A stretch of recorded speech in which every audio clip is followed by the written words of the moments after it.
At dawn, in Roman Britain, an army stood still, 10,000 men, facing a force so large it should not have existed. And yet the smaller army was calm because the battle was already decided. Welcome to a channel that tells history as it actually unfolds, not as a list of dates or heroes, but as systems under pressure, as decisions made quietly, as moments where discipline outweighs numbers. This is not about legend, it is about inevitability. This is not just the story of how 10,000 Romans defeated 230,000 warriors. It is the story of why Roman Britain survived at all, why the rebellion that should have erased Roman rule instead destroyed itself, and why, in a narrow stretch of road in southern England, the future of an entire province was settled in a single afternoon. To understand Watling Street, we need to understand why this battle should never have happened. When Rome invaded Britain in AD 43, it did not conquer the island the way it conquered Gaul. There was no single decisive campaign, no final surrender. Instead, Rome built a system. Legions occupied the south and east. Forts crept forward year by year. Roads cut through forests and marshes. Local kings were left in place, but only if they served Roman interests. Taxes were collected. Land was measured. Order, Roman order, was imposed slowly. For nearly 20 years, this system worked. Britain was restless, but manageable. Rebellions flared and were crushed. Governors rotated, legions adjusted. Rome believed the province was secure. Then Rome made a familiar mistake. It confused submission with acceptance. The Iceni tribe, located in what is now eastern England, had been treated as a client kingdom. Their king, Boudica, ruled with Roman approval.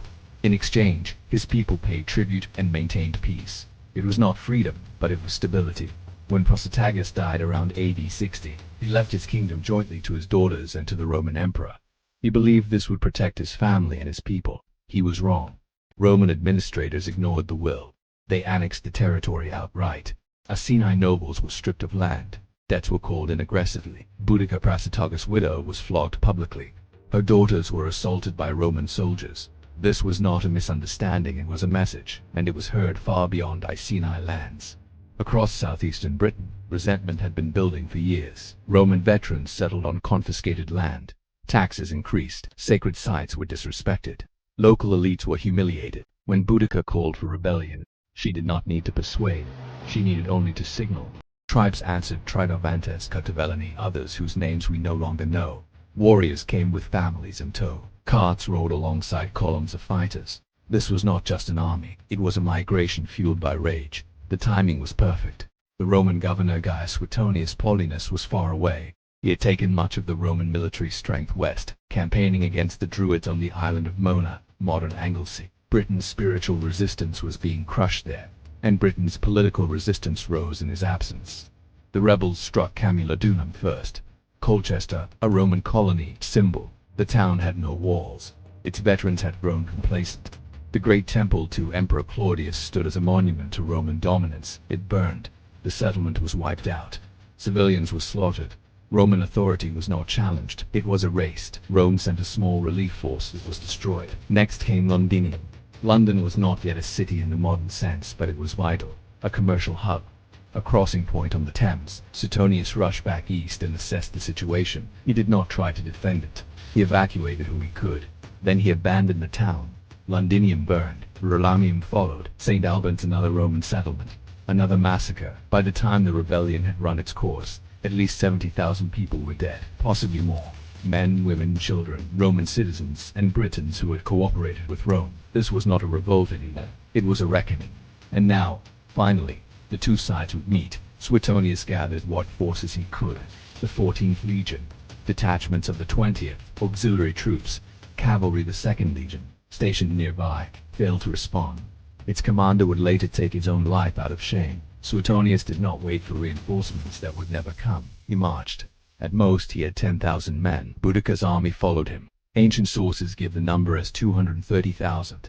That figure is likely exaggerated, but even conservative estimates suggest the rebels outnumbered the Romans by more than 10 to 1. This was the moment when retreat would have seemed rational, when delay would have been justified, when negotiation might have appeared possible. Suetonius did none of those things. Instead, he chose the battlefield. Somewhere along Watling Street, the great Roman road cutting across Britain, Suetonius found what he was looking for: a narrow defile, wooded slopes on either side, open ground only at the front, no room for encirclement, no room for numbers to breathe. mass would become a liability. The Romans formed up with their backs protected by the trees, legions in the center, auxiliaries beside them, cavalry on the wings. They did not advance. They waited. Across the open ground, the rebel army assembled. This was not a professional force. It was a coalition driven by momentum and fury. Warriors packed the field, families lined the edges, watching from wagons arranged in a great arc behind the army. They believed this was the final victory. They believed Rome was about to be pushed into the sea. Before the fighting began, Boudica addressed her followers. She spoke of injustice, of abuse, of stolen land and broken oaths. She did not promise survival. She promised revenge. The Romans listened in silence. Suetonius did not make a speech for the ages. He reminded his men of their training, of their formations, of their discipline. He reminded them that fear was natural, and that order would overcome it. When the signal came, the rebels charged. It was not a maneuver. It was a surge. Thousands of warriors rushed forward at once, screaming, confident that sheer force would shatter the Roman line. This had worked before. Roman towns had fallen quickly. Garrisons had collapsed. But a legion was not a town. As the rebels closed the distance, the Romans held. They did not rush. They did not break formation. At the optimal range, the order was given. Pilaflu, heavy Roman javelins arced into the mass of attackers. They were designed not just to kill, but to disable. The soft iron shanks bent on impact, lodging in shields and making them useless. Men tripped. Shields were discarded. Momentum faltered. Then the Romans advanced, not as individuals, as a machine. The legions moved forward in tight formation, shields locked, swords stabbing in short, controlled thrusts. They did not swing wildly. They did not chase kills. They created pressure.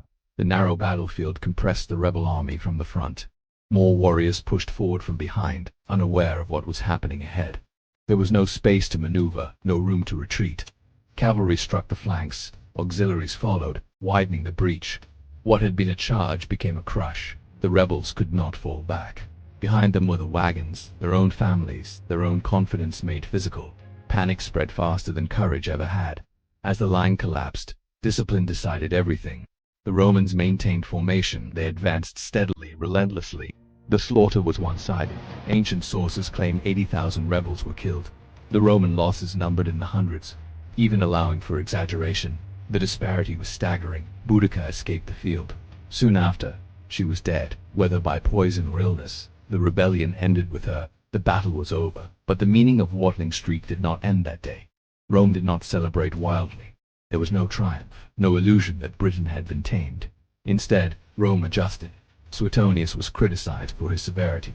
Policies softened. Abuses were checked, at least temporarily. Rome recognized that ruling through fear alone was inefficient. Britain remained a Roman province for nearly 4 more centuries. Not because Rome was invincible, but because Rome learned when force should be used, and when it should be restrained. Watling Street became a lesson embedded in Roman memory. Numbers are not power. Momentum is not strategy. Anger is not organization. The rebellion failed not because its cause was unjust, but because its structure was unsustainable. It relied on emotion. Rome relied on systems, and in moments of crisis, systems endure. That is why 10,000 Romans defeated an army that should have destroyed them. Not because of heroism, not because of luck, but because every decision, every formation, every pause was designed for that moment. History does not turn on speeches. It turns on preparation. If you want to understand why empires survive rebellions, and why some moments change everything, this is the place for those stories. If there is another battle, another decision, another system you want explored, let us know. And if this story held you to the end, consider subscribing, because the next moment where history almost broke is already waiting.